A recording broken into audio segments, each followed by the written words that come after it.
Hola, ¿qué tal? Buenos días a todas, todos, todes, a quienes nos acompañan en esta sesión del Congreso Internacional de Antropología Jurídica, Miradas de América Latina.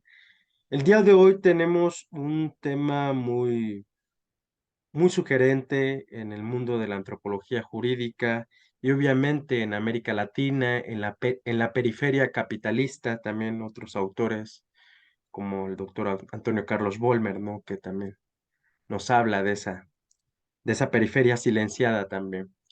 Eh, Al mismo tiempo, agradecemos a quien nos está acompañando aquí desde Sudamérica, desde el sur de Brasil, del Río Grande del Sur, en Pelotas, así se llama la ciudad. Para quienes somos mexicanos, pues a veces confundimos algunos términos. La doctora es la doctora Ana Clara Correa Henning de la Universidad Federal de Pelotas, mejor conocida como FEPEL. Eh, Ahora el tema que ella nos presenta el día de hoy está en portugués y yo voy a ser el traductor intercultural para todas, todos y todas ustedes. El tema es Estratégias do Ensino sobre Pluralismo Jurídico, Experiências na Disciplina de Introdução ao Estudo do Direito por meio da Antropologia Jurídica e do Direito e Arte. Estrategias de la enseñanza sobre el pluralismo jurídico, experiencias en la disciplina de introducción al estudio del derecho por medio de la antropología jurídica y del derecho y el arte. Eh, Ahora voy a comenzar a dar una breve síntesis curricular de la doctora Ana Clara Correa Henning. Para quienes nos escuchan en Sudamérica, voy a permitirme leer en portugués, en la lengua portuguesa. Eh, a doutora Ana Clara Correa Henning é doutora em Direito pela Universidade Federal de Santa Catarina, mestre em Direito pela Pontifícia Universidade Católica do Rio Grande do Sul, mestra em Educação pela Universidade Federal de Pelotas, professora adjunta na Faculdade de Direito e no programa de pós-graduação em Direito na Universidade Federal de Pelotas. Chefe no Núcleo para o Desenvolvimento Universitário da Coordenação para o Desenvolvimento Institucional Participativo pertencente à Pró-Reitoria de Planejamento e Desenvolvimento da Universidade Federal de Pelotas. Coordenadora do Grupo de Estudos, Pesquisa e Extensão Inventar, Arte e Construção do Conhecimento Jurídico. Conselho Nacional de Desenvolvimento Científico e Tecnológico. Desenvolve pesquisa sobre direito e arte, epistemologia jurídica e eficácia do direito contemporâneo, estudos decoloniais, estudos Foucaultianos, pedagogia jurídica e metodologias de pesquisas empíricas em direito. Agora eu vou falar na tradução em espanhol. La doctora Ana Clara Correa Henning es doctora en Derecho por la Universidad Federal de Santa Catarina, maestra en Derecho por la Pontificia Universidad Católica del Río Grande del Sur, maestra en Educación por la Universidad Federal de Pelotas, profesora adjunta en la Facultad de Derecho y en el programa de posgraduación o de posgrado en Derecho por la Universidad Federal de Pelotas, jefa del Núcleo para el Desarrollo Universitario de la Coordinación para el Desarrollo Institucional Participativo perteneciente a la Prorrectoría de la Planeación y Desarrollo de la Universidad Federal de Pelotas. Coordinadora del Grupo de Estudios, Investigación y Extensión, Inventar, Arte y Construcción de Conocimiento Jurídico, Consejo Nacional de Desarrollo Científico y Tecnológico. Desarrolla investigaciones sobre derecho y arte, epistemología jurídica y eficacia del derecho contemporáneo, estudios decoloniales, estudios Foucaultianos, pedagogía del derecho y metodologías de investigación empírica en el derecho. Doctora, nos da mucho gusto que usted esté en este Congreso Internacional de Antropología Jurídica. Es un tema que usted conoce muy bien, es especialista. También mencionarles al público que nos conocen aquí en México, bueno, allá en Sudamérica tienen referencia de que usted fue alumna y asesorada de tesis del doctorado del Derecho en la Universidad Federal de Santa Catarina por el profesor Antonio Carlos Volmer. Entonces, nos da un gusto tenerla por acá. Eh, pues ahora vamos a dar inicio a su conferencia que acabo de presentar y es un gusto nuevamente, le repito, tenerla por acá. Obrigada, João Pablo. Estão me ouvindo? Sí, ahora voy a compartir en tela, profesora. Un momento, por favor.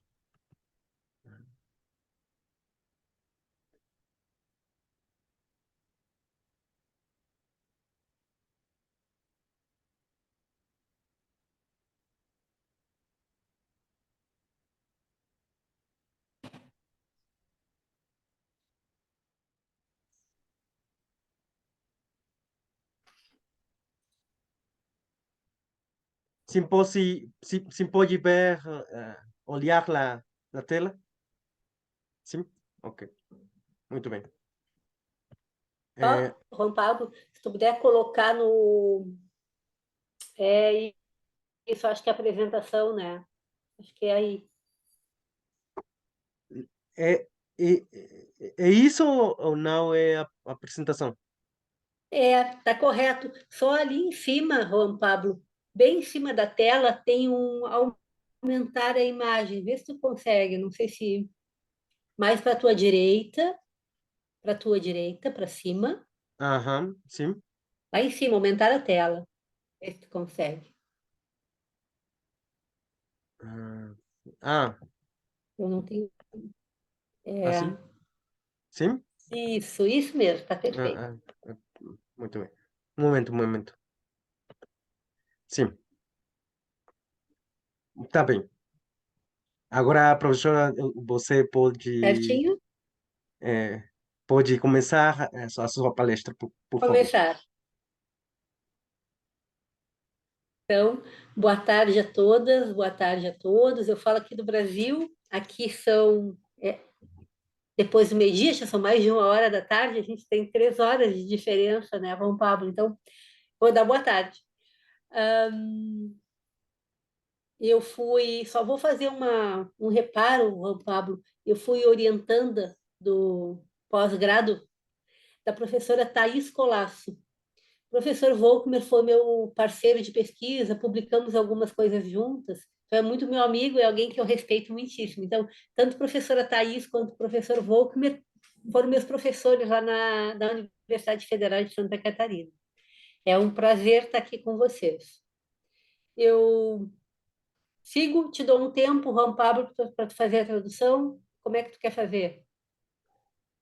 Bueno, la profesora nos dice que ella quiere aclarar que ella fue alumna en la Universidad Federal de Santa Catarina de la profesora Thais Lucía Colasu y del profesor Antonio Carlos Volmer. Ella también ha trabajado y publicado con el profesor Antonio Carlos Volmer algunos artículos científicos y quien fue su asesora de tesis de doctorado fue la profesora Thais Lucía Colasu. Y pues que allá en Brasil hay 3 horas de diferencia, ya son la 1 de la tarde, pero bueno, ahora vamos a comenzar. Sim, professora, pode falar. Começamos? Sim, por favor.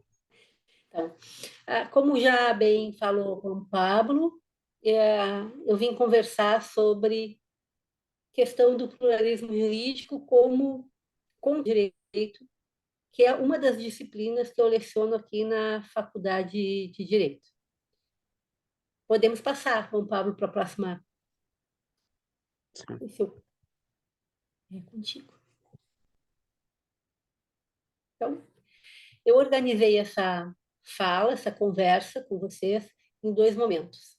Então, no primeiro momento, a gente vai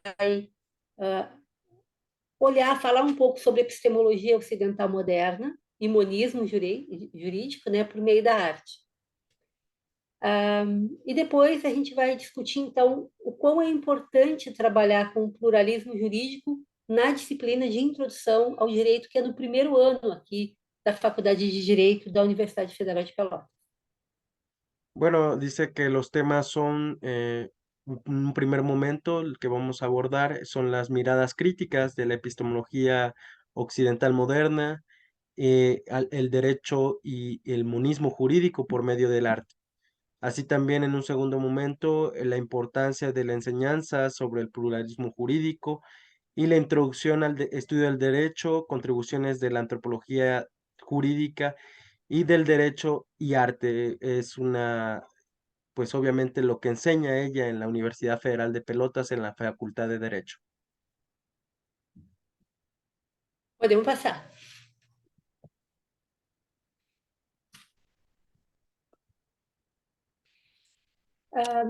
É importante, quando a gente fala no campo de direito e arte, deixar claro que essas imagens que a gente vai compartilhar, que a gente vai falar e vai debater, elas são todas imagens produzidas por excelentes artistas, todos eles.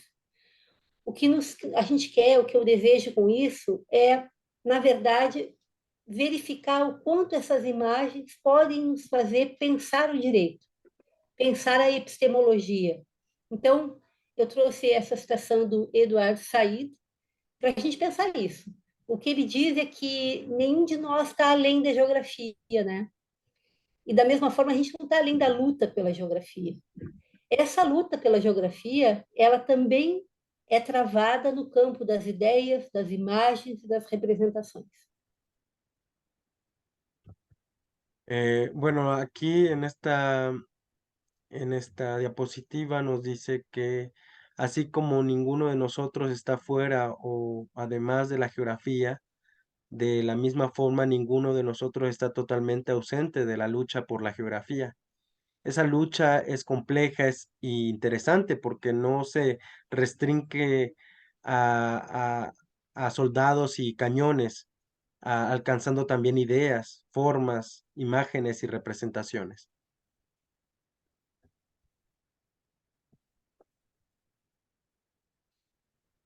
Num artigo que eu escrevi com o professor Volkmer, a gente fez uma análise de algumas imagens, da mesma forma como a gente vai fazer aqui. Não são as mesmas imagens, mas é a mesma metodologia que a gente vai compartilhar na fala de hoje.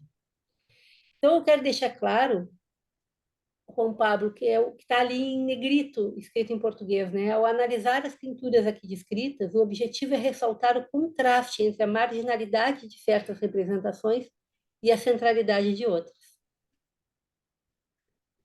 Eh, bueno, en este sentido, al analizar las pinturas aquí descritas, el objetivo es resaltar el contraste entre la marginalidad de ciertas representaciones y la centralidad de otras. Então, eu vou propor que a gente pense, que todos nós pensemos em como a gente aprendeu geografia no colégio. Que mapa nos foi apresentado para conhecer o mundo?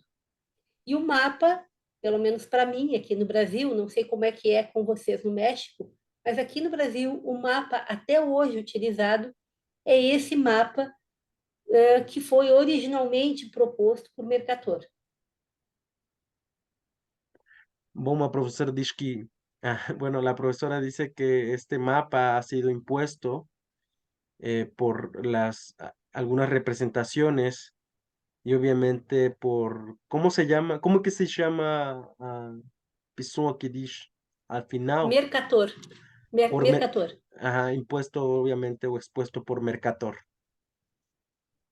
E é, Juan Pablo, um mapa que todos nós aprendemos. Não sei se no México isso também é assim, mas aqui no Brasil a gente aprende por meio desse mapa. Dice la profesora que pues es una imposición que pues obviamente se ha interpuesto, ¿no? Que ese es el mapa que se enseña en Brasil y que no sabe si también sea el mapa que también aquí en México se enseña. Yo respondí a a la profesora, le diría que sí, es el mismo mapa que nosotros vemos. É o mesmo mapa que nós olhamos aqui no México. Uhum, certinho. Pode passar, então.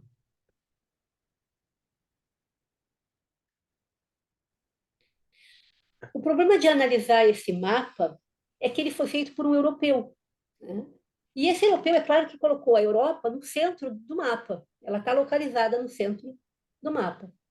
Eu faço a correlação com isso, com essa pintura, que é de um autor, um pintor brasileiro, Teófilo de Jesus, que representa a Europa desta forma. Pode traduzir, Juan Pablo.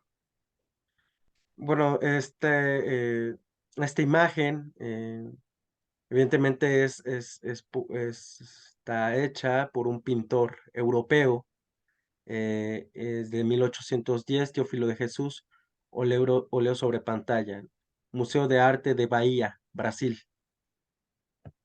Ele é um pintor brasileiro, mas, claro, ele está influenciado pela arte europeia, né, Juan Pablo?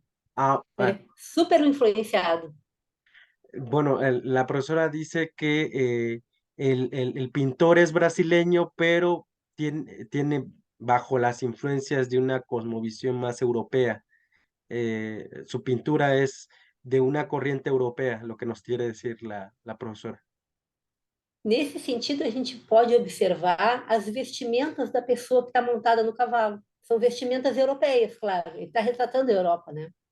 Cavalo branco, está no meio de uma fauna europeia.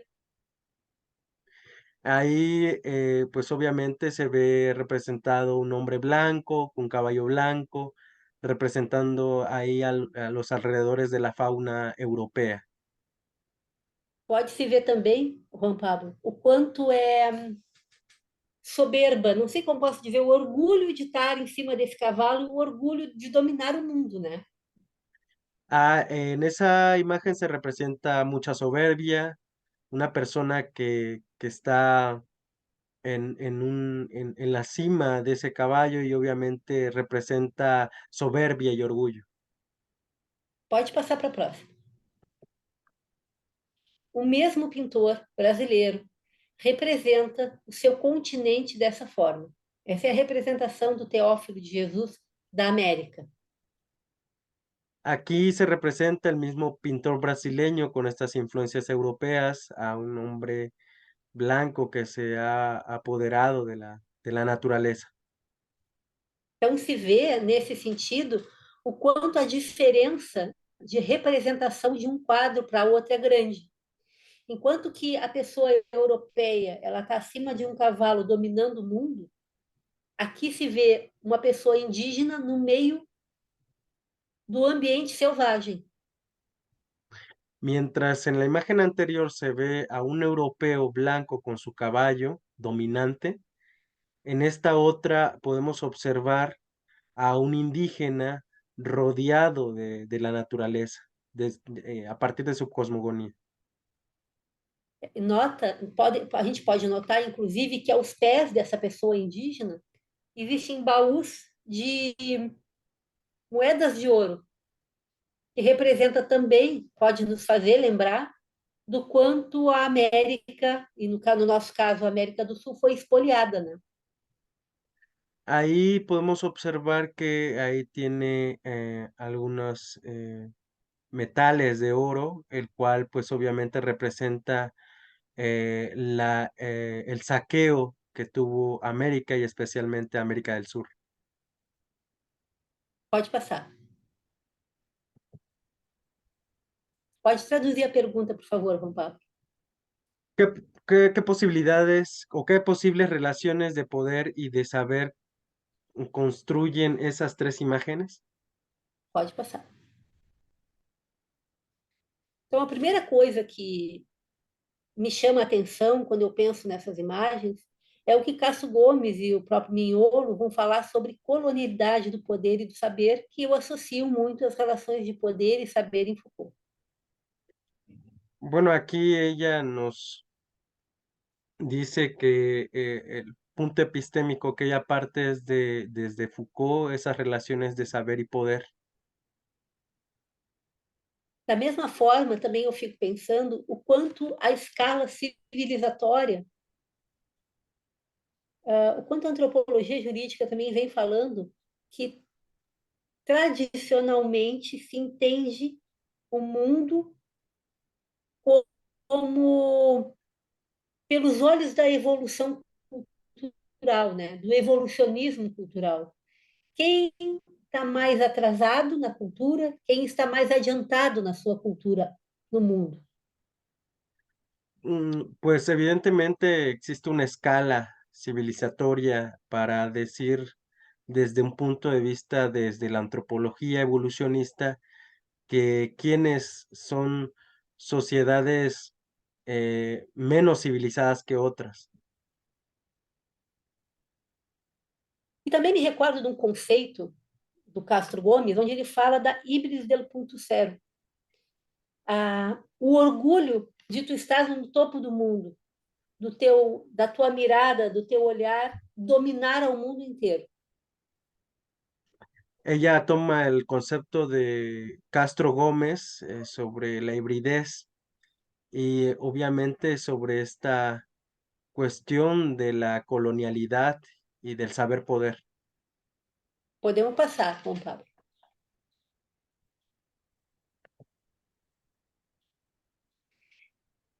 Essa citação do Galeano me remete muito a tudo isso que a gente está vendo. Então, eu vou pedir para o Juan Pablo ler, porque aí ele vai ler com sotaque mexicano, senão eu vou falar em portunhol. Juan Pablo. Tá bom. Hasta el mapa miente. Aprendemos la geografía del mundo en un mapa que no muestra al mundo tal cual es, sino tal como sus dueños mandan que sean. En el planisferio tradicional, el que se usa en las escuelas y en todas las partes, el Ecuador no está en el centro el norte ocupa 2/3 y el sur 1.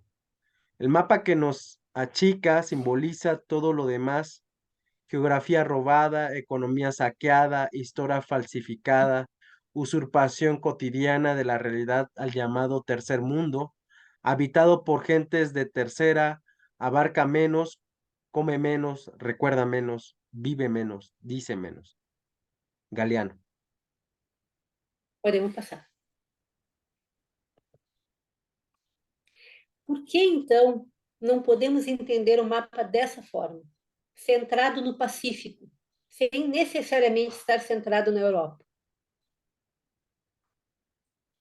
Pode repetir, professor? Não escutei muito. A minha proposta a minha pergunta é que por que a gente não consegue ver o mapa, então, desta forma, ao invés de centrado na Europa, centrado no Pacífico?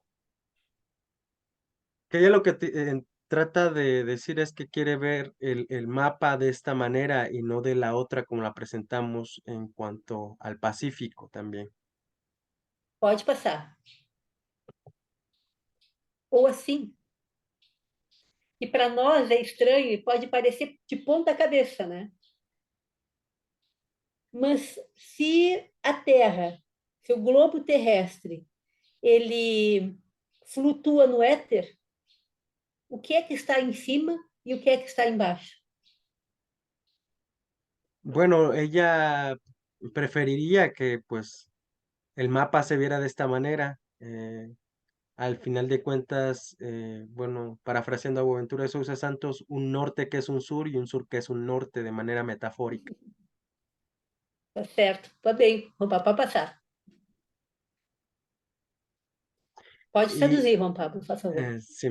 Y la epistemología del derecho occidental moderno.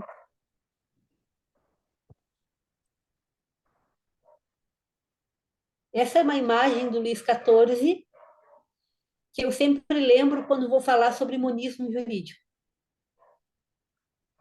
Esta es una imagen de Luis XIV y ella siempre toma cuando va a hablar del derecho o derecho occidental. Pode passar. Então, aqui a gente consegue ver a centralização do poder soberano no Estado E também a soberania, tendo por um dos seus elementos o direito. O que essa imagem nos traz, então, é essa centralização do poder na mão do Estado.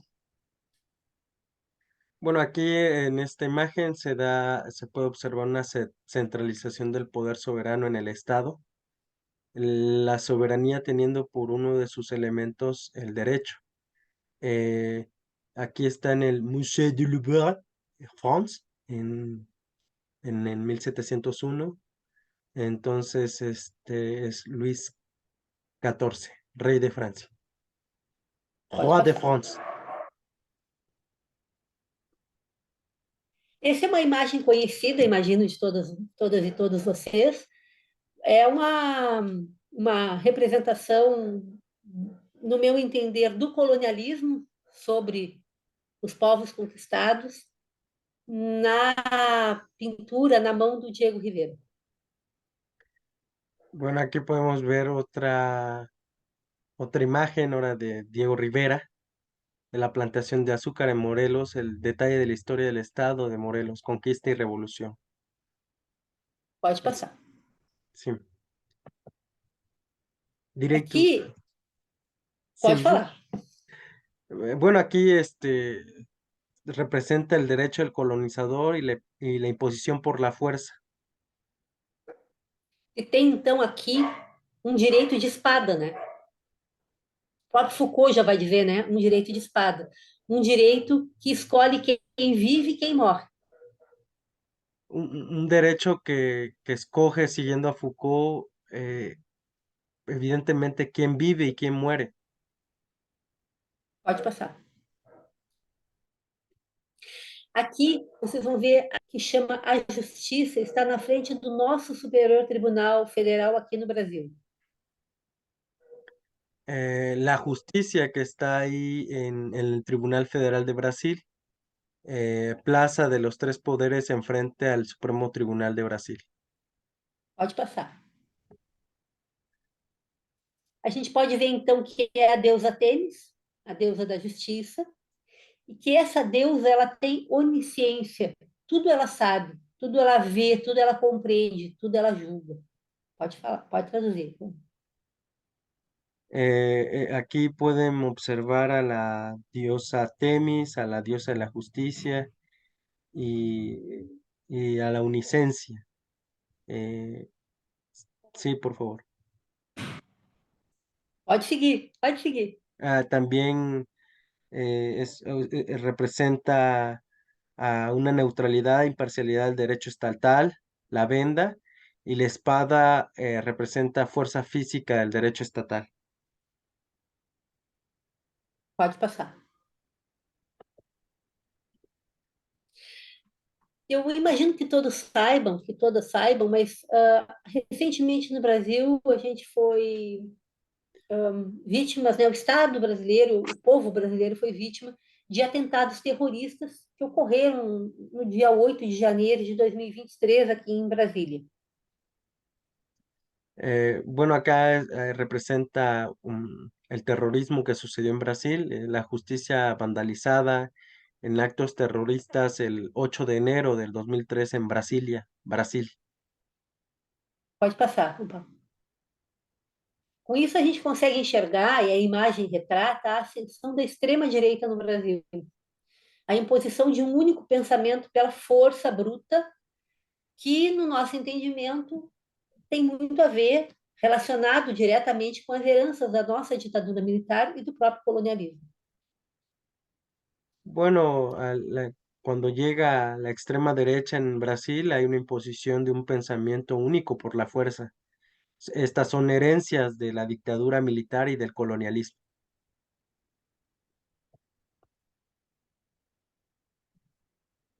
Seguindo a análise de imagens da justiça, a gente pode ver, todos vocês evidentemente conhecem, esse detalhe de um dos afrescos que estão na Suprema Corte de Justiça da nação mexicana.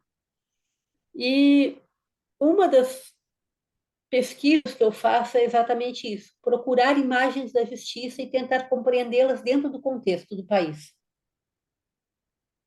Aquí podemos ver una imagen que se encuentra en Brasil. en- eh, bueno, no, es México, México. de México, perdón. Y pues que representa, es de José Clemente Orozco, murales al fresco, Suprema Corte de la Justicia de la Nación acá en México. Representa la resistencia a una justicia corrompida y a un balance desequilibrado. Es una figura de justicia, justicia metafísica, sin venda, pero con espada.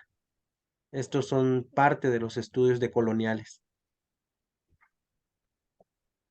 Os estudos decoloniais, então, podem olhar para essa imagem e entender como uma resistência ao colonialismo.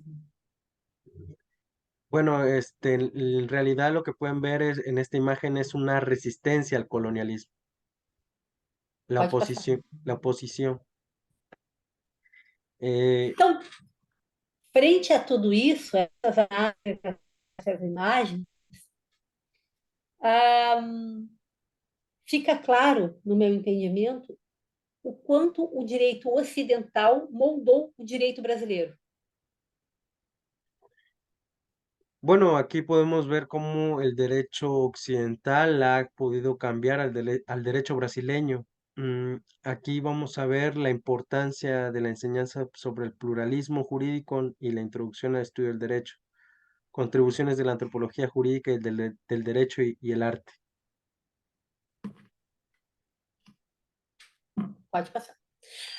Então, uma das características do direito moderno, nós sabemos, é o modismo jurídico. Una de las características del derecho moderno y la reflexión en la enseñanza del derecho es sobre el monismo jurídico. Então, o monismo jurídico vai trazer certas características para dentro do ensino do direito. Primeira característica do monismo jurídico: monopólio da produção do direito nas mãos do Estado. Isso se reflete no ensino jurídico como predomínio do estudo de leis e decisões judiciais. Bueno, lo primero que podemos decir del monismo jurídico es que en la enseñanza del derecho se expresa mediante el monopolio de la producción del derecho en las manos del Estado y obviamente el predominio del estudio de las fuentes jurídicas estatales y de decisiones decisiones judiciales. Da mesma forma, o direito estatal alega ser neutro. Ele vai afirmar que decide com neutralidade dentro do ensino jurídico vai trazer quase que uma ausência de debate sobre lutas políticas e sociais. En realidad lo que esto tiene como resultados es una neutralidad que provoca una escasez de debate sobre luchas políticas y sociales. Da mesma forma, se busca o direito moderno segurança jurídica. Dentro da sala de aula, portanto, o que se dá ênfase, se dá mais importância, é na resposta e não na pergunta. En realidad esta enseñanza del derecho se traduce también en la seguridad jurídica y como resultado se da énfasis en la respuesta y no en la pregunta.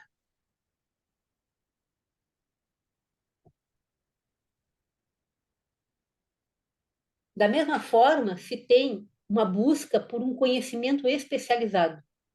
Isso quer dizer o quê?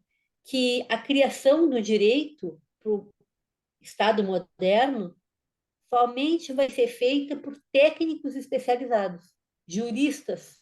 E, portanto, os cursos de direito formam esse corpo técnico de juristas. Bueno, en realidad lo que se busca en el conocimiento especializado es la creación del derecho por técnicos especializados en cursos de derecho que forman un cuerpo técnico de jurisconsultos. Isso também leva a centralização do conhecimento, do saber jurídico, que na sala de aula fica no predomínio da voz, da lição do professor. Bueno, en realidad en las aulas lo que se traduce es la visión y la ideología del profesor. Hay una centralização del saber jurídico, un predominio de la voz del profesor. Es una escuela tradicional. Por fim, exatamente isso. Por fim, também o direito moderno usa uma linguagem hermética, de difícil conhecimento para a sociedade. Dentro da sala de aula, isso se traduz numa comunicação muito difícil entre professor e aluno, principalmente no primeiro ano de faculdade. Esto también en el aula se traduce con un lenguaje hermético que es de difícil comprensión y comunicación entre el profesor y el alumno. Y esto se da muy regular en el primer año de la Facultad de Derecho. Pode passar. Então, nas minhas pesquisas, eu realizo algumas críticas ao currículo no ensino jurídico no Brasil. Bueno, entonces vamos a hacer unas críticas la currícula de la enseñanza jurídica en Brasil. Em primeiro momento, as disciplinas são desconectadas entre si. Não existe diálogo interdisciplinar. En un primer momento, las disciplinas están desconectadas entre sí, no existe un diálogo interdisciplinario. A bibliografia que se adota no ensino jurídico de uma forma geral é europeia, norte-americana e masculina. La bibliografía que se adopta para la enseñanza del derecho es una bibliografía europea, norteamericana y masculina.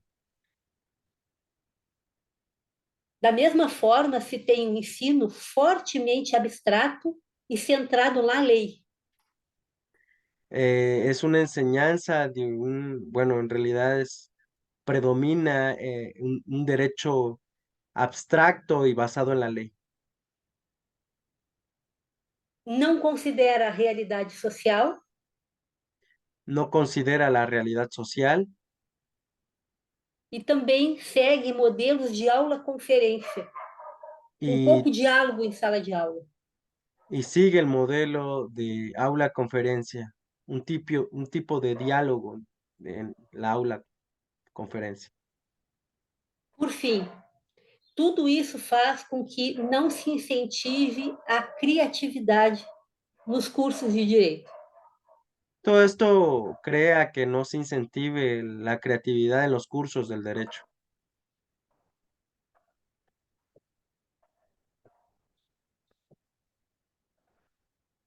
Pode passar.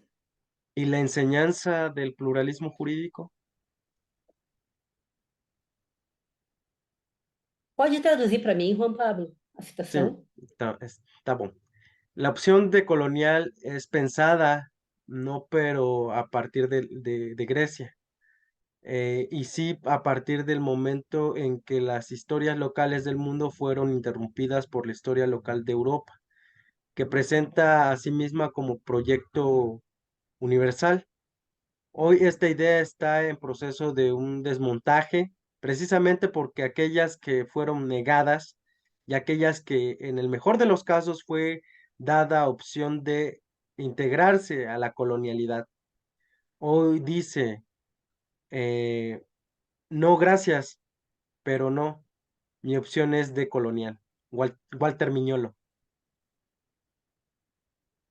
Então, como é que se ensina pluralismo jurídico para uma turma de primeiro ano da faculdade sob os olhares decoloniais?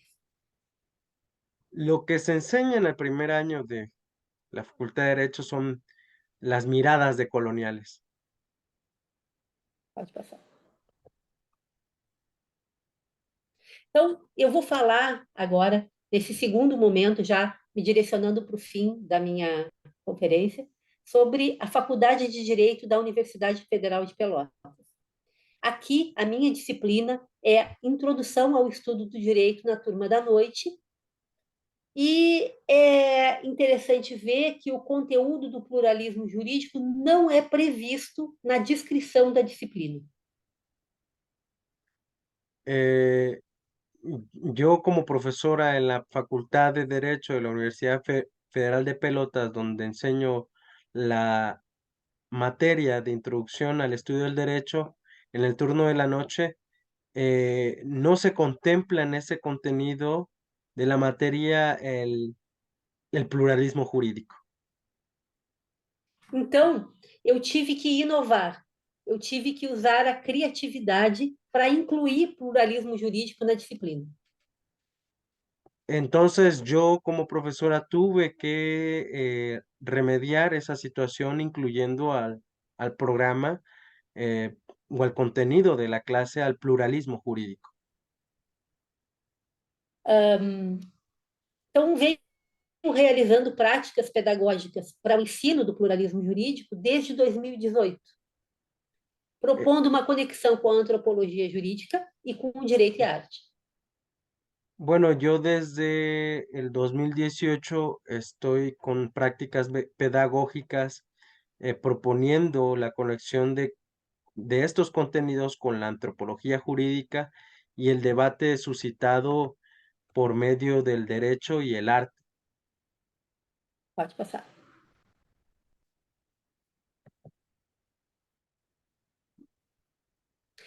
Então, eu vou propor uma reflexão sobre essa imagem. Quando a gente olha para essa imagem que está lá na Capela Sistina, no Vaticano, a gente se pergunta, afinal, que mundo é esse que é composto somente por homens brancos? Bueno, en realidad yo pongo a discusión esta imagen que se encuentra en la Capilla Sixtina en el Vaticano de Miguel Ángelo, donde se puede observar en esa imagen, en ese cielo, puros hombres blancos. Pode passar. Eu proponho que essa seja uma representação possível do direito ocidental moderno. Um direito que é um espaço sagrado, de poder onisciente, repleto de personagens masculinos e brancos. E lembrando que no Brasil, a literatura especializada, as obras e os textos que a gente lê em sala de aula e utiliza nos tribunais são chamados de doutrina. Bueno, la representación del derecho occidental moderno eh, es un espacio sagrado y de poder omnisciente, personajes masculinos y blancos. Por ejemplo, en Brasil, las obras y textos de estudios jurídicos que son utilizados en las facultades y documentos procesales son llamadas de doctrina. Não sei se no México chamam também, Juan Pablo. Não, Sim também são também. as imagens. Não, os textos jurídicos são chamados de doutrina? Não, Sim também são doutrinários. também. É. Uhum. Pode passar. Essa é uma imagem. Tarsila do Amaral é uma pintora brasileira. E por meio dessa imagem, que ela denominou dessa pintura, que ela denominou de operários, ela traduz a diversidade étnica e cultural no Brasil. Bueno, Pode aquí passar en... que vai aparecer. Ah, muy bien. E aí eu me pergunto também de que maneira o imenso território do Brasil e essa diversidade de culturas se relaciona com um único sistema jurídico. Esse único sistema jurídico, fortemente imbricado em modelos ocidentais modernos, ele é efetivo?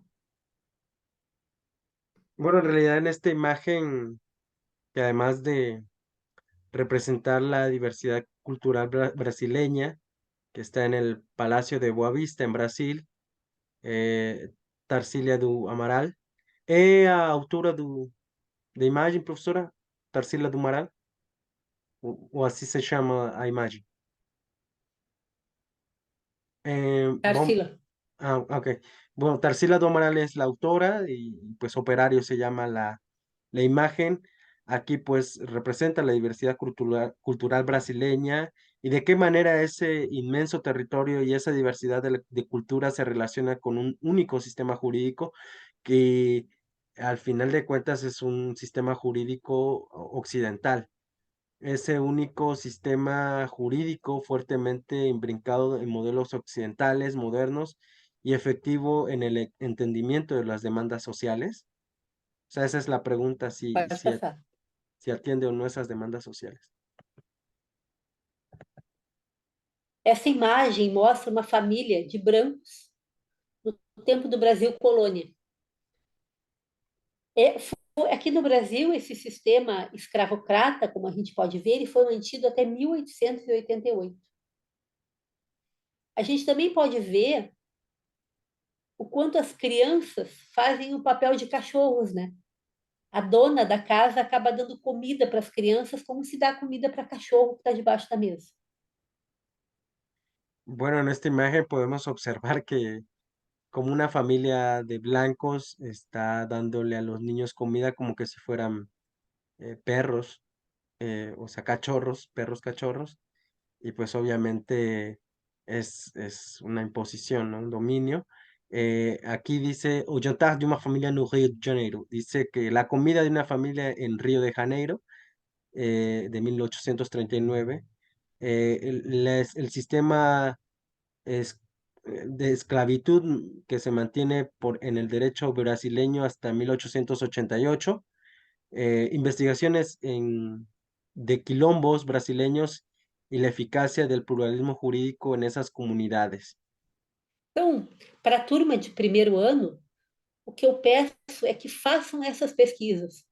E muitos deles vão até as comunidades no interior de Pelotas para aprender sobre pluralismo jurídico na prática.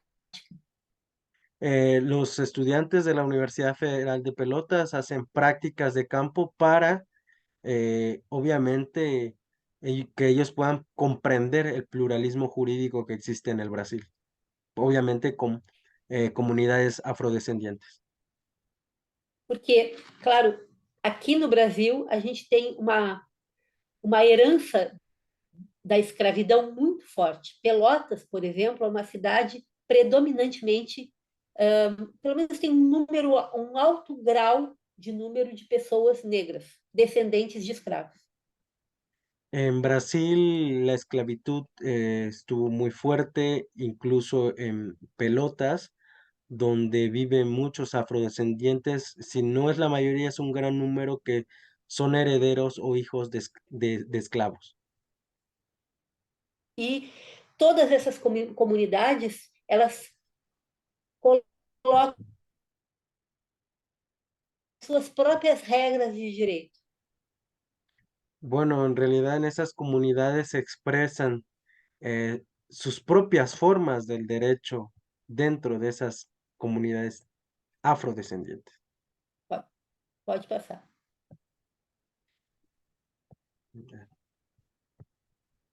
Essa imagem, éramos cinzas e agora somos fogo, é de um jovem pintor brasileiro que chama Maxwell Alexandre. Ele mora na favela da Rocinha, no mesmo lugar onde Boaventura de Souza Santos trabalhou e verificou elementos de pluralismo jurídico. É o que ele traz aqui na imagem. Aquí podemos observar una imagen que se llama, una pintura que se llama Éramos las cenizas y ahora somos el fuego, por un joven pintor brasileño que se llama Maxwell Alexandre. Él es originario, él nació donde el profesor Boaventura de Sousa Santos hizo sus trabajos de campo en Río de Janeiro con relación al pluralismo jurídico. Hoje, pintores negros e pintoras negras começam a ter as suas obras conhecidas no Brasil, mas é uma situação recente. Bueno, aquí podemos ver la primera misa que se dio en Brasil y pues obviamente representa la evangelización en Brasil.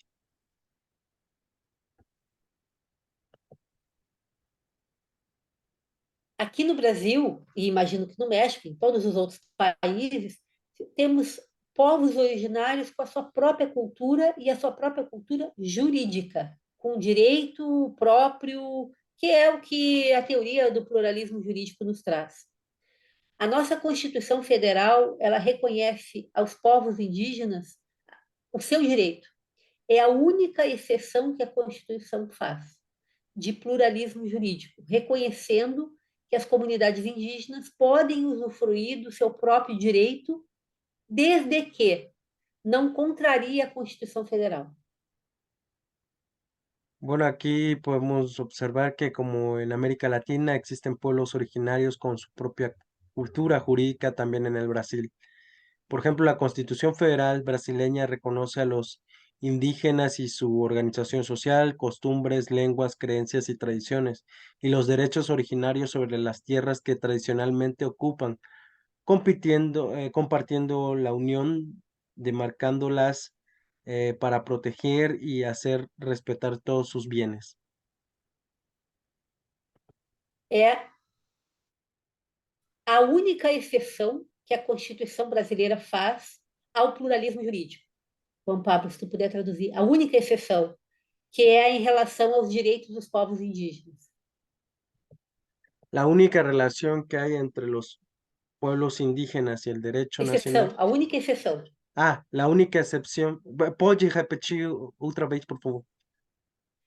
Que a única exceção que a Constituição Federal faz ao pluralismo jurídico é o direito dos povos indígenas. Ah, que la única excepción que la Constitución Federal de Brasil hace sobre el pluralismo jurídico es el reconocimiento de los pueblos indígenas. ¿Tá bom?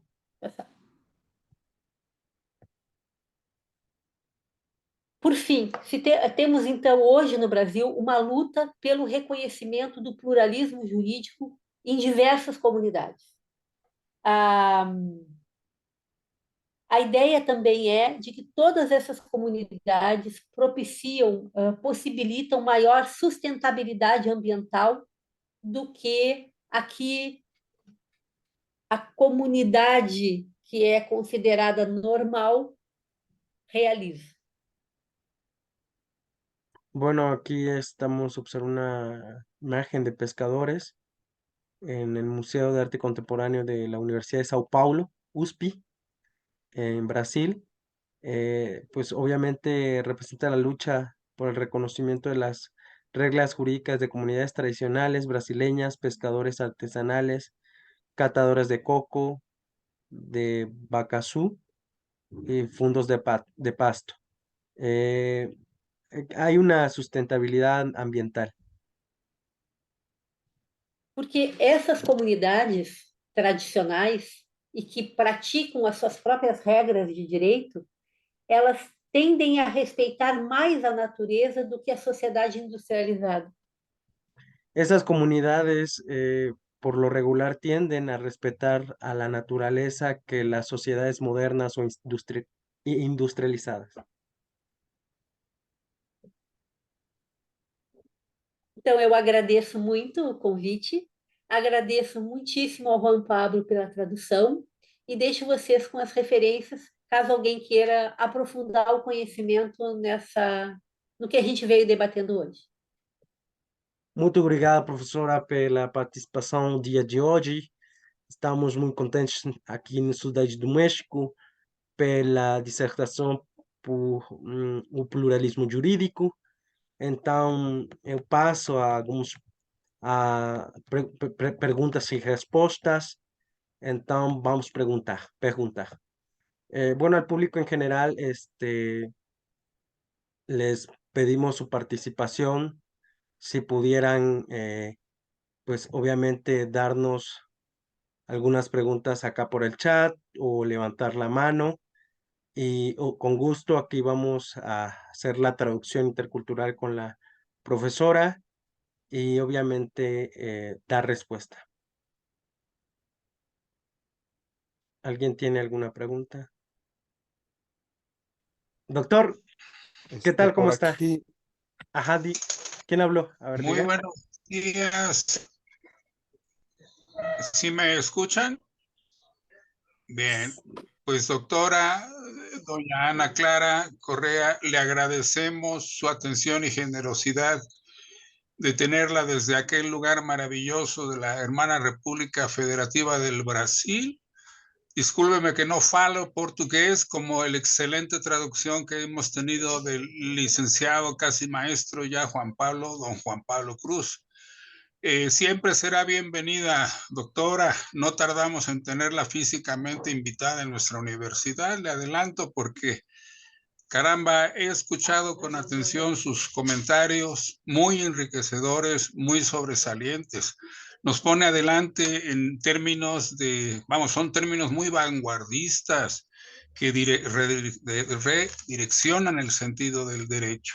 Es toda esta visión que pues tuvimos por un lado también con occidentales, pero la escuela de Frankfurt no deja de ser importante en todos estos elementos que usted tan maravillosamente ha expuesto. Creo yo que esta parte entre el arte que hoy se comienza a desarrollar, qué interesante, estos datos y expresiones literarias en donde aparece el blanco, en donde aparece el hombre y en donde el otro, el mulato, el sambo, el negro, el indígena, el oriental, pues son relegados. Entonces, sí es una aportación muy, muy importante, créanlo, no se lo digo porque más allá de todo es una excelente camarada, maestra, agradecemos toda su atención, pero bueno, dejemos más bien a nuestros colegas. Quizás si nos pudiera involucrar un poco, voy a hablar un poco más despacio porque como decimos, ¿no? A veces nos damos a entender en términos de hablarnos, sí nos entendemos un poquito con los portugueses, con los brasileños, cuando lo hablamos más despacio. Pero sí me gustaría mucho que nos situara un poco más de esta relación respecto de lo jurídico y el arte. Esa es una pregunta que yo le haría. Y le agradezco mucho, le mando muchos abrazos y todo mi reconocimiento. Muchas gracias. Obrigada, professor Duran. Saudade de você, saudade do senhor, da Mag, das gurias.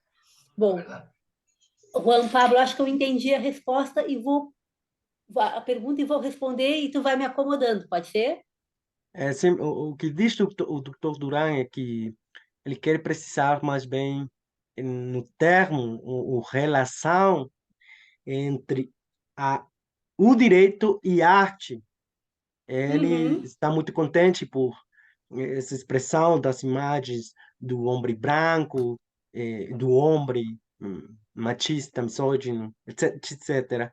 Então, ele pode olhar muitas questões que são de progresso no direito, mais bem. Então, ele quer saber essa diferença ou essa relação entre o direito e arte. Aqui no Brasil, no mundo, na verdade, mas vem surgindo um campo de estudos, de pesquisa sobre direito e arte. O meu grupo de pesquisa trabalha diretamente com esse campo de estudo que é o direito e a arte por meio dos coloniais. Então, quer que eu pare agora e tu traduz ou eu sigo falando, Juan Pablo? O que fica melhor? Dice la profesora que ella, pues obviamente en Brasil, trabaja en un grupo denominado de Derecho y Arte en en la Universidad Federal de Pelotas, en la Facultad de Derecho. Ya lo último não lo escuto. O último não pode escutar muito bem, professora. Se pode repetir uma vez mais, por favor?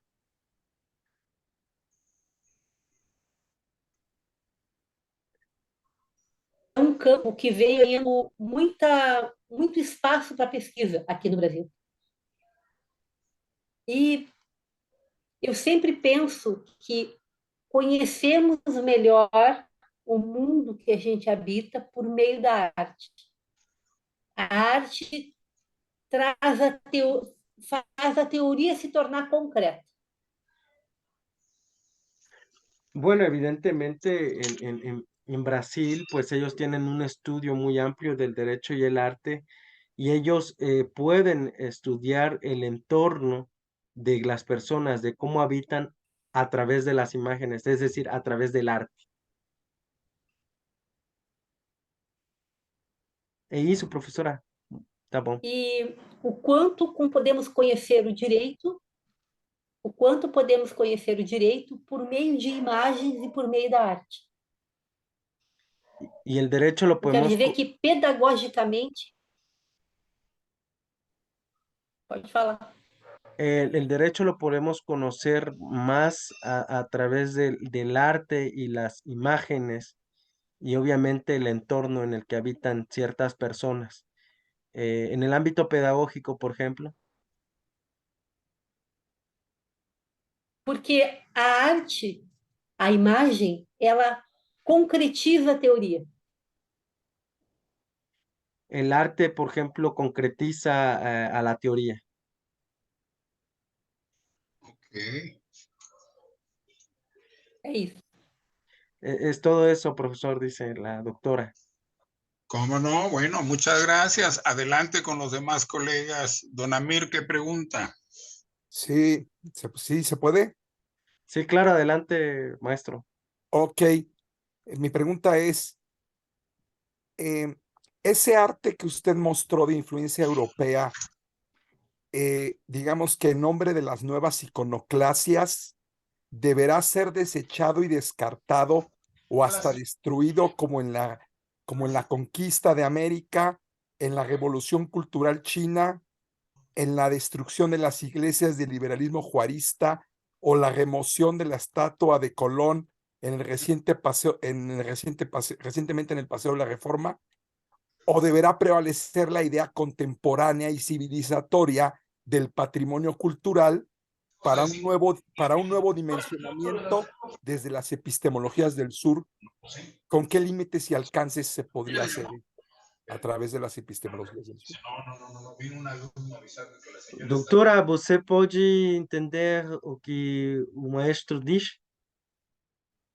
Ou você quer que eu faça a tradução? Não, posso falar. Ah, professor Amir, muito obrigada pela pergunta, uma excelente pergunta. Gracias. Todas essas imagens e todas essas conquistas civilizatórias, elas fazem parte de nós. Então, Michelangelo, quando pinta o teto da Capela Sistina, ele nos deixa uma herança cultural muito forte e uma herança artística muito forte. Juan Pablo. Sí, creo que sí. Bueno, en realidad, con la imagen de Miguel Ángelo se puede ejemplificar una grande influencia, obviamente, de la cultura occidental. Por favor, E forma quem nós somos. y forma quien nosotros somos. A cultura ocidental também é a nossa cultura. La cultura occidental también es nuestra cultura. Mas não é apenas, e talvez não seja a principal forma da nossa cultura. Ela nos influencia, e por isso ela deve ser mantida. Mas também nós temos que perceber o quanto nós somos também seres artísticos e culturais e jurídicos para além da Europa. Bueno, en realidad lo que... Repito, Sí, por favor, se pode repetir. repito, Ajá. que apesar da influência europeia, que todos sentimos, que faz parte de quem nós somos muito mais que isso. Nós somos outras coisas mais que isso. Nós não somos apenas isso. A pesar de que nosotros asumimos esa cultura europea, nosotros podemos decir que somos más que esos, más, vamos más allá que esa cultura. Portanto, a cultura europeia deve ser preservada, mas também a nossa cultura latino-americana deve ser respeitada. Así como la cultura europea que no debe ser eliminada y debe ser respetada, también nuestra cultura o nuestras culturas en Latinoamérica. E eu quero comentar, Juan Pablo, um ponto bem interessante que o professor Amir apontou. Por exemplo, a remoção das estátuas, no caso do Brasil, de ex-senhores de escravo. Bueno, hay un caso en Brasil de la remoción de una estatua pues obviamente por los esclavos. A estátua de um ex-senhor de escravos. Pode repetir este assinal como que... A remoção de uma estátua de um homem que foi senhor de escravos no passado. Ah, la estatua de un hombre que fue el señor de esclavos en el pasado. Fue removida. Está se discutindo a remoção, se vai ser removida ou não. Se está discutiendo la remoción, si se va a quitar o va a quedar todavía. Na minha percepção, ela não deve ser removida.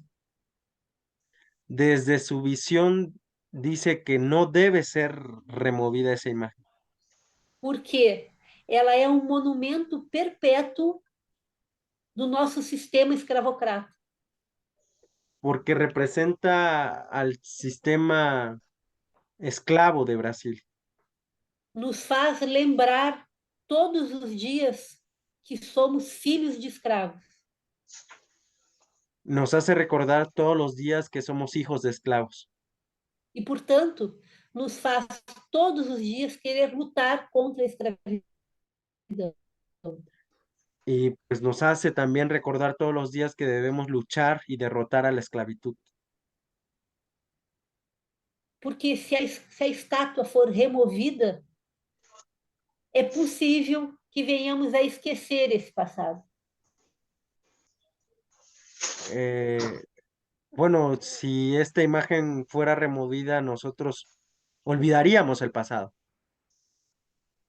Então, eu entendo que a estátua deve ser mantida, mas com um nome numa placa: Senhor de Escravos.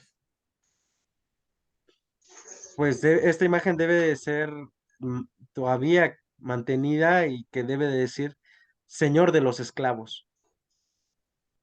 E deixar bem claro que ele é o inimigo contra o qual lutamos. Y que pues que quede bien claro que es el enemigo contra el que nosotros estamos luchando. Não sei se o professor Emir concorda ou quer acrescentar alguma coisa à pergunta. Profesor Amir, si está de acuerdo, quiere expandir más su pregunta. O si pudiera escribirla también para que yo pueda traducirlo de mejor manera, porque como que casi no. Sí, muito obrigado. Brillante, muy brillante respuesta. Obrigada. Diz que muito obrigado e brilhante resposta. Obrigada. Uhum. Bueno, ¿alguien más que pudiera hacer una pregunta o sugerencia? Aquí tengo otra pregunta por si no hay nadie más. A ver, diga. Pero antes, doctor Durán, ¿será que puede sí. poner mute a su micrófono, por favor? Es que como se escucha.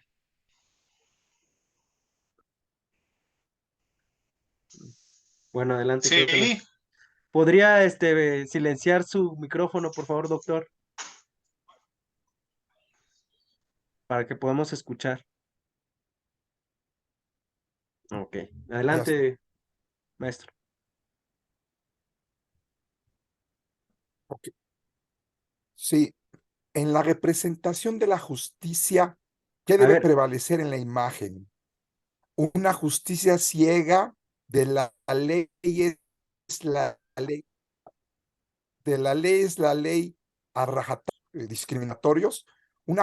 Una justicia que vea con los dos ojos, pero que puede volverse persecutora de un grupo como en el nazismo, o bien una imagen de la justicia con un ojo tapado y otro descubierto para ver las diferencias verdaderamente relevantes en el caso concreto. ¿Cuál de las tres imágenes debiera prevalecer? Professor, você entendeu Professor a... Amir, entendi. Professor Amir só faz pergunta boa, né? Gracias.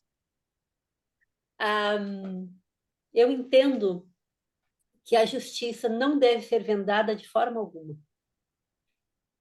Pode traduzir. Um pouquinho, Juan Pablo, fica melhor. Sí, mais corte, mais curtinho. Dice que pode repetir? A justiça Eu não deve... entendo que a justiça não deve ser vendada de forma alguma. Dice que la justicia no tiene que ser vendada de alguna forma. Por quê? Porque ela não é neutra, ela não é onisciente, ela não consegue saber tudo. Porque la justicia no es neutra, omnisciente y no consigue saber todo. Então, eu penso que a imagem da justiça que eu procuro passar para os meus alunos é uma imagem de muitos olhos, uma imagem da deusa da justiça, mas uma imagem de toda a comunidade brasileira e latino-americana. Que ella lo que pretende con sus alumnos es no representar una sola imagen o una sola verdad de justicia, sino que muchas miradas, o lo que representa la pluralidad de Brasil y de Latinoamérica. Então, um único olhar não é justiça. Justiça são muitos olhares e muitas diferentes compreensões do que é justo. La justicia tiene diversas y distintas miradas y pues comprenden de diversa manera lo que es justo.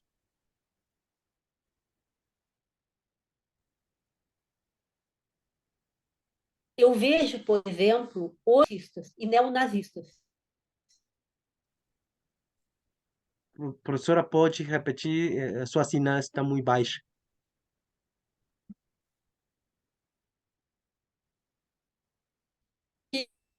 E eu vejo hoje no Brasil muitos movimentos, São Paulo, Sí, sí, sí entiendo. Ah, sim, sim, entendo. movimentos de extrema direita no Brasil. Muito, muito forte. Esses movimentos, eles alegam apenas uma mirada, apenas a sua mirada, apenas olhares do que eles entendem por justiça. Bueno, en Brasil hay ahorita diversos movimientos sociales que ellos desde su mirada entienden lo que es justicia. E movimentos de extrema direita. Y obviamente movimientos de la derecha extrema. Então, inclusive, o nosso ex-presidente do Brasil, de extrema direita. Por ejemplo, el presidente de Brasil es de la extrema derecha. Bolsonaro. Anterior, o ex-presidente, Ah, el expresidente, Bolsonaro. exactamente. Então, no momento que se permite que um presidente do Brasil diga dadas tal como gado, que devem ser pesadas tal como animais, compara pessoas negras a animais, que era o que o presidente Bolsonaro fazia. Então eu me pergunto, quantas miradas são necessárias para se ter justiça no Brasil? Bueno, por ejemplo, el expresidente Bolsonaro miraba a los otros o a los diferentes como animales. Entonces, por eso existe esa noción de que existen varias miradas sobre las justicias en Brasil. E o quanto é necessário que nós, como sociedade brasileira, exercitamos os nossos olhares de justiça.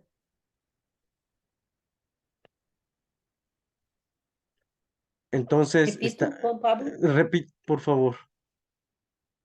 Não escutei muito bem.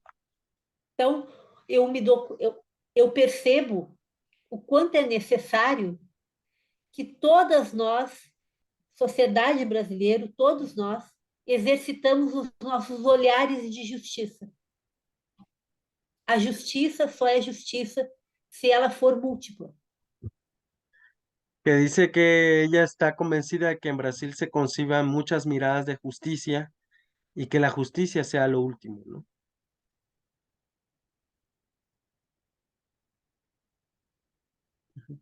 Professor Amir, não sei se me fiz entender. Completamente, completamente claro. Muchas gracias. Eu que agradeço.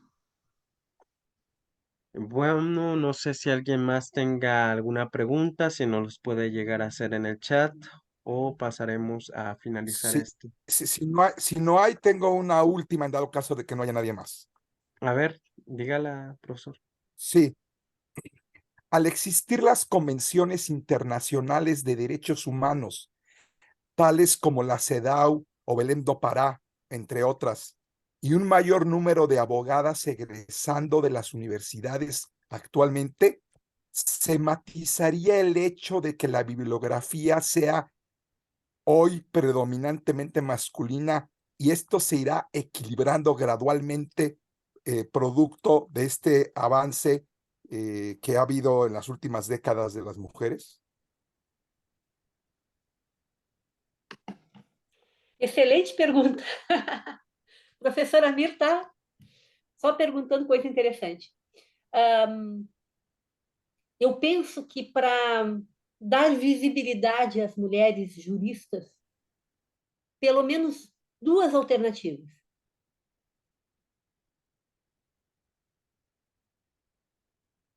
Hay para las mujeres por lo menos dos alternativas para las mujeres juristas.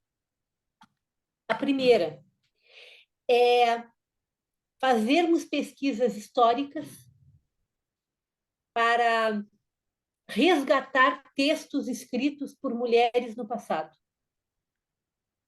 Investigar textos históricos para rememorar a las mujeres del pasado. Estudando textos escritos por essas mulheres do passado. Escribiendo esos textos o revisando esos textos de mujeres Estudando, del... Juan Pablo, estudando, estudiando esos textos de mujeres del pasado. E é uma segunda alternativa, que é dar visibilidade para as pesquisadoras mulheres que hoje existem. Y la otra es dar visibilidad a las mujeres que hoy existen. Mulheres que estão nas faculdades de direito como alunas, como mestrandas, como doutorandas. Pode repetir. Mujeres que están como alumnas en la Facultad de Derecho de licenciatura, maestría y de doctorado. Como pesquisadoras professoras. Como profesoras investigadoras. E como mulheres que ocupam cargos públicos de visibilidade. Y de mujeres que ocupan cargos públicos de visibilidad.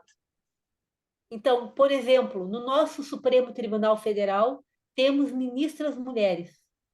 Por ejemplo, en nuestro Tribunal Superior Federal tenemos ministras mujeres. E me corrige, Juan Pablo, se eu estiver enganada, mas eu fiquei muito feliz de ver que no Supremo Tribunal mexicano parece que a presidente é uma mulher.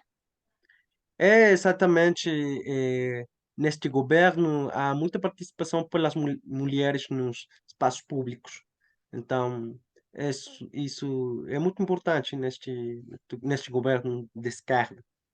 Então, não sei. Então, para finalizar a resposta, quando eu escrevo os meus textos, eu procuro falar no masculino e no feminino. Sempre. Eu sempre digo, o leitor e a leitora. Procuro falar masculino e feminino para dar visibilidade ao feminino na minha escrita. Ella procura en sus escritos escribir en masculino y femenino, pero el hombre y la mujer, para darle igual visibilidad a las mujeres. Além disso, quando eu escrevo a minha bibliografia, eu sempre cito o nome da mulher completo, o prenome e o sobrenome, apelido, né? Para que deixe claro que aquela fonte teórica é uma fonte feminina. Ella cuando escribe, pues obviamente se cita en su biografía como, pues obviamente con su nombre y su apellido para que vean la referencia de una mujer. É isso. Es todo, maestro. Maestro Amir. Muchas gracias. Bueno, Muito obrigado. Eu que agradeço. eh, si no es por más, el día de hoy tendríamos por terminado. Le agradecemos a la maestra, a la doctora Ana Clara Correa Henning, que nos acompaña desde la Universidad Federal de Pelotas en Brasil, UFPEL, melhor conhecido como UFPEL, Universidade de Bolas no Brasil. Então, nós vamos a terminar, finalizar este evento. Muito obrigado por sua assistência, professora. Estamos muito contentes por escutá-la. Então, nós olhamos em outro momento. Muito obrigado. Bueno, si no es más por el momento, nos despedimos de la profesora Ana Clara Correa Henning de la UFPEL en Brasil, en el sur de Brasil, una zona gaucha, y pues evidentemente le mandamos un abrazo y pues de parte del doctor Durán nos despedimos con un fuerte abrazo, profesora. Si no es Muito más, obrigada. Muito obrigada, Juan Pablo. Muito obrigada pela audiência. Agradeço especialmente ao professor Carlos Duran. Agradeço a ti, Juan Pablo, pela tradução. Agradeço ao professor Amir pelas perguntas muito bem postas que fez. E seguimos nos falando. Muito obrigada. ella agradece al doctor Carlos Durán, a mí por la invitación, al maestro Amir por sus preguntas y que seguimos en contacto entre estas dos naciones de investigadores, entre Brasil y México. Hasta luego, que tengan buenas tardes, cuídense mucho y nos vemos.